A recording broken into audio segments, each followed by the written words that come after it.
Hi friends, இந்த வீடியோவில் Hollywood படமான பேலரினா எப்படி இருக்குன்னு பார்ப்போம். இந்த ஃபிலிம் டைட்டில் நிச்சயமாக குழப்பம். பேலே டான்ஸ் ஆடுறவங்களுக்கும் கன்ஃபூட் ஸ்டைலில் ஆளுங்களை கொண்டு குவிக்கிற ஜான்விக் உலகத்துக்கும் என்ன சம்மந்தம்?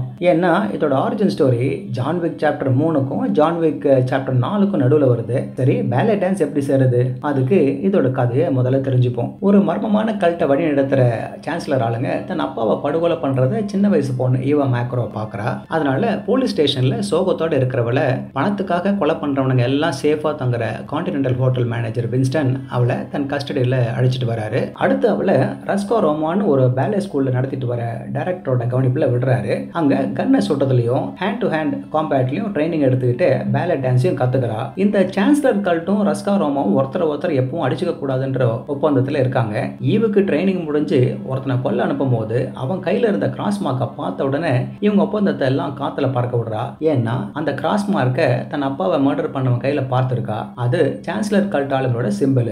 ரொம்பவே கொடூரமான அந்த கும்பலை பழி வாங்கறதுக்கு யார் தடுத்தும் கேட்காம அங்க போறா. இதுக்கு அடுத்து அவளுக்கு என்ன நடந்தது என்பதுதான் இதோட மீதி கதை. ரஸ்கோ ரோமாவில் கொலைக்கான ட்ரைனிங் நடக்கும் போது அவளோட ட்ரெயினர் ஆம்பளோட பலத்துக்கிட்ட நீ நிக்க முடியாது, அதனால பொண்ணு மாதிரி ஃபைட் பண்ண கத்துக்கோன்னு சொல்ல அதை கேட்டு ஈவ மாத்த அதுக்கப்புறம் வெயிட் பண்ண ஆரம்பிக்கிறா.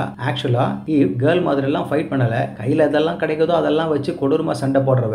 முதல்ல பிஸ்டல், அடுத்து மிஷின் கன்னு, கையை கால உடைக்கிறா, கழுத்தை நெரிக்கிறா, கண்ணு முடிய நோண்டிடுறா. கிச்சன் உள்ள இருக்கிற பொருள் எல்லாம் அவளுக்கு ஆயுதமா மாறுது. அப்புறம் சாமுராய் கத்தி வேற, குண்டுகளை தூக்கி எறிகிறா. கிளைமேக்ஸ்ல நெருப்பு உண்ணுற கேஸ் கண்ணை வச்சு ஃபைட் பண்றா. இந்த கேஸ் கன் ஃபைட் இதுதான் முதல் தடவைன்னு நினைக்கிறேன். இதுபடி பார்த்தா இனிமேல் இப்படிதான் கேர்ள்ஸ் ஃபைட் பண்ணுவாங்க போல. அடுத்து ஈவும் ஜான்விக் பாரம்பரியத்தை ஷேர் பண்றா. அவங்க ரெண்டு பேரும் முதுகுல ஒரே மாதிரியா பச்சை குத்திருக்காங்க. ஜானோடதுல அதிர்ஷ்டம் தைரியமானவர்களுக்கு தான் உதவணும், ஈவோடது இருள வெளிச்சம்னு எழுத்திருக்கும். அதோட சில்வியோட ரக்க இருக்க தேவதையை சேர்த்திருப்பா. பாபா யாகான்னு ஜான்விக்க கூப்பிடுற மாதிரி ஈவ கிக்கிமோரான்னு கூப்பிடுவாங்க. இந்த படம் ஒரு புது பழிவாங்கிற கொலையாளியை அடையாளம் காட்டியிருக்கு. ஜான்விக் பிரான்சைசி ஏன் இவ்வளவு சக்சஸ்ஃபுல்லா இருக்குன்னு தெரிஞ்சுக்கிறதுக்கான ஒரு ஸ்பின் ஆஃப் இது. இதோட யூனிவர்ஸ் எக்ஸ்பாண்ட் ஆகிறதுக்கான நல்ல அடிஷன். என்ன படம் நல்லா இருக்கேன்னு நாம சொல்றதுக்கு நிறைய டைம் எடுத்துக்குது. ஆனா செகண்ட் ஹாஃப்ல கதை நகரும் போது ஃபன்னியா, ரத்த கலரியா, அடுத்தடுத்த கிரியேட்டிவான ஃபைட் சீக்வன்ஸோட வரும்போது இந்த படத்தை பத்தி மற்றவங்க கிட்ட சொல்ல வைக்கும். படத்தோட செகண்ட் ஹாஃப் முழுக்க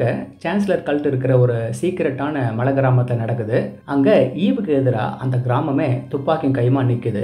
ஈவ் ஆக்ரோஷமா எல்லாரையும் எதிர்க்கிறா. ஆனா ஈவை தடுக்கிறதுக்கு எல்லாரும் பயப்படுற ஒரு கொடூரமான கில்லர் வராரு. அது யாருன்னு ரிவீல் பண்ண முடியாது. படத்தை பாருங்க. இந்த ஹேண்ட் கிரனேட்ஸை வச்சுக்கிட்டு போடுற சீக்வன்ஸ், ஈவுக்கும் அந்த கில்லருக்கும் நடக்கிற ஸ்டைலிஷான ஃபைட்டு, ஒரு பெண்ணை ஊரே துரத்திட்டு வர அந்த திக் நிமிஷங்களை நிச்சயமா ரசிப்பீங்க. அதனால நீங்க இந்த மாதிரியான பிரான்சைஸிக்கு ரசிகரா இருந்தீங்கன்னா மிஸ் பண்ண மாட்டீங்க.